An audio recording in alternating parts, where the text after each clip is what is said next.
পয়গম্বর ইব্রাহিম আলাইহিস সালাতু ওয়াস সালামকে আল্লাহ রাব্বুল আলামিন নির্দেশ করলেন, ওগো ইব্রাহিম খলিলুল্লাহ, তুমি আমার ঘরটাকে নির্মাণ করে দাও, তুমি আমার ঘরটাকে নতুন রূপে বানায়া দাও। পয়গম্বর ইব্রাহিম আলাইহিস সালাতু ওয়াস সালাম ডাক দিয়া বললেন, ওগো আল্লাহ, আমি আপনার ঘরটা কিভাবে বানাবো? কতটুকু দৈর্ঘ্য হবে, কতটুকু প্রস্থ হবে, কতটুকু উঁচা হবে? আল্লাহ রাব্বুল আলামিন পয়গম্বর ইব্রাহিম আলাইহিস সালাতু ওয়াস সালামকে ডাক দিয়া বললেন, ওগো পয়গম্বর, ইঞ্জিনিয়ারি তুমি করবা না, ইঞ্জিনিয়ারের দায়িত্ব তোমাকে দেওয়া হয় নাই। ইঞ্জিনিয়ার আমি রব্বুল আলামিন। কতটুকু দৈর্ঘ্য সেটা আমি রব্বুল আলামিন ঠিক করব, কতটুকু প্রস্থ সেটা আমি রব্বুল আলামিন ঠিক করব, কতটুকু উঁচা সেটা আমি রব্বুল আলামিন ঠিক করব। তুমি শুধুমাত্র কেবলমাত্র রাজমিস্ত্রির কাজটা সেরে দাও। বলুন সুবহানাল্লাহ।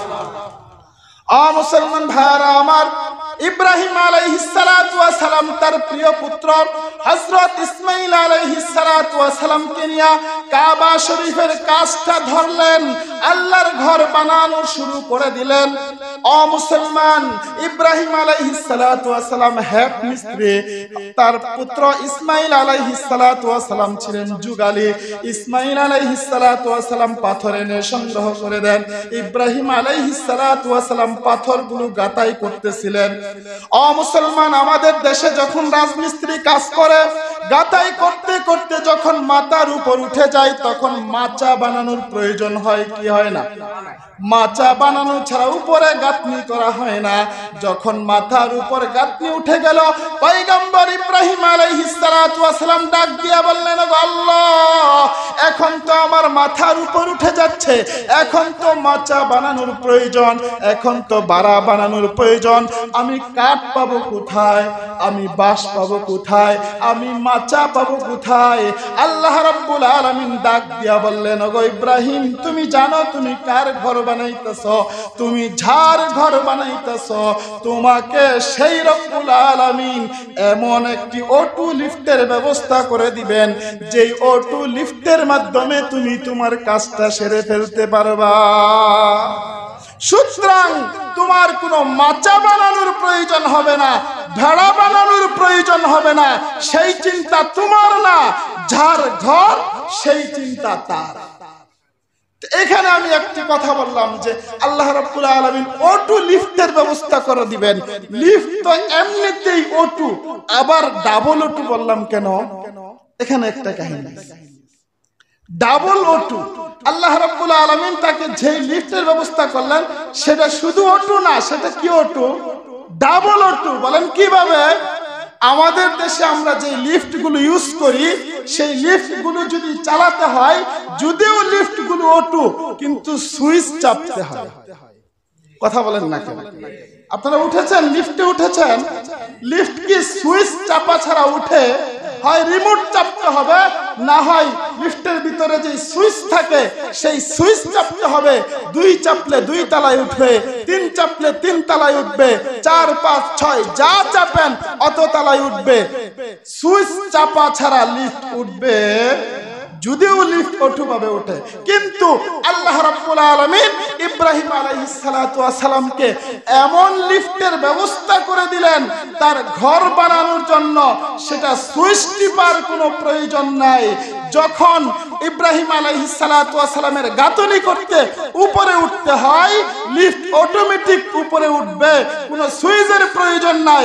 আবার যখন তাকে পাথর নিতে নিচে নামতে হয়, লিফট অটোমেটিক নিচে নেমে যাবে। বলুন সুবহানাল্লাহ। সেই লিফট যদি আপনারা দেখতে চান, এখনো পর্যন্ত কাবার পার্শ্ববর্তী স্থানে ইব্রাহিম আলাইহিস সালাতু ওয়াস সালামের 2 পায়ের ছাপ বিশিষ্ট অবস্থান করছেন, এখনো সেখানে আছে। আল্লাহ রাব্বুল আলামিন যদি আমাদেরকে কখনো হজ্জে বাইতুল্লাহর জন্য কবুল করে, আমরা সেই লিফটটা সেখানে দেখব। আর সেই লিফটটার নাম হলো মাকামে ইব্রাহিম। সেই লিফটটার নাম কি বলেন? মাকামে ইব্রাহিম। আপনারা হয়তো ছবির মধ্যে অনেকেই দেখেছেন। এখনো পর্যন্ত ইব্রাহিম আলাইহিস সালাতু ওয়াস সালামের 2টা পায়ের ছাপ সেখানে আছে, দেখা যায়। তাহলে সেটা কি O2 না ডাবল O2? কথা বলেন, ডাবল O2। ও মুসলমান ভাইরা আমার, ইব্রাহিম আলাইহিস সালাতু ওয়াস সালাম তার পুত্র ইসমাইল আলাইহিস সালাতু ওয়াস সালামকে নিয়ে আল্লাহ রাব্বুল আলামিনের ঘর বাইতুল্লাহ তথা কাবা ঘরটাকে নির্মাণ করলেন। যখন নির্মাণ কাজ শেষ হয়ে গেল, ও মুসলমান, আমাদের মসজিদটা যে মিস্ত্রি তৈরি করেছে, মসজিদ তৈরি করার সময় যদি মিস্ত্রিকে বেতন না দেওয়া হয় মানা যায়, কিন্তু যখন কাজ পরিপূর্ণ শেষ হয়ে যাবে তখনও যদি তাকে ময়না না দেওয়া হয়, বেতন না দেওয়া হয়, এটা কি চলবে নাকি? কথা বলেন। ও মুসলমান, চলবে না। কাজ যখন শেষ হয়ে যায় তখন অবশ্যই অবশ্যই তার ময়না তাকে দিতে হবে। ইব্রাহিম আলাইহিস সালাতু ওয়াস সালাম যখন আল্লাহর ঘরটা বানানো শেষ করলেন, তখন সেই ঘরের মধ্যে তার পিঠটা লাগাইলেন, তার গালটাকে লাগাইলেন, লাগায়া দুই হাতটাকে এইভাবে লাগায়া আল্লাহ রাব্বুল আলামিনের কাছে চাওয়া শুরু করলেন। কি চাইলেন?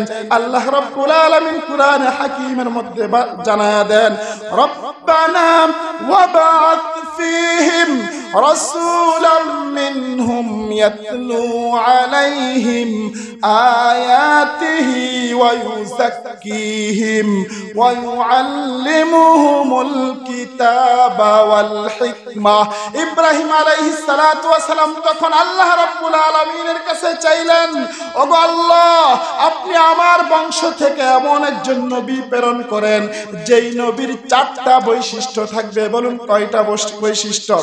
রব্বানা ওয়াবা'আথ ফীহিম রাসূলাম, এমন একজন রাসূল আমার বংশ থেকে প্রেরণ করেন, ইয়াতলু আলাইহিম আয়াতিহি ওয়া ইউযাক্কিহিম ওয়া ইউআল্লিমুহুমুল কিতাবা ওয়াল হিকমা। যার 1 নম্বরের বৈশিষ্ট্য হবে কোরআনে কারীমের তেলাওয়াত। বলুন সুবহানাল্লাহ। 2 নম্বরের বৈশিষ্ট্য হবে কোরআনে কারীমের জ্ঞান। বলুন সুবহানাল্লাহ।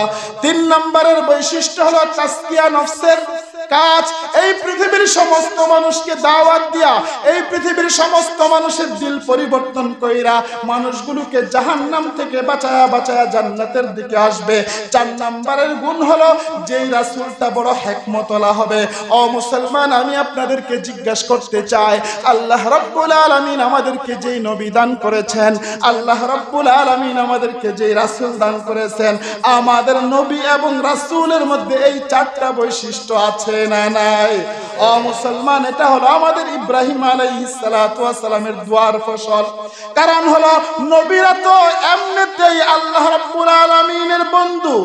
নবীরা যা বলবে আল্লাহ রাব্বুল আলামিন এমনিতেই কবুল করে নিবে।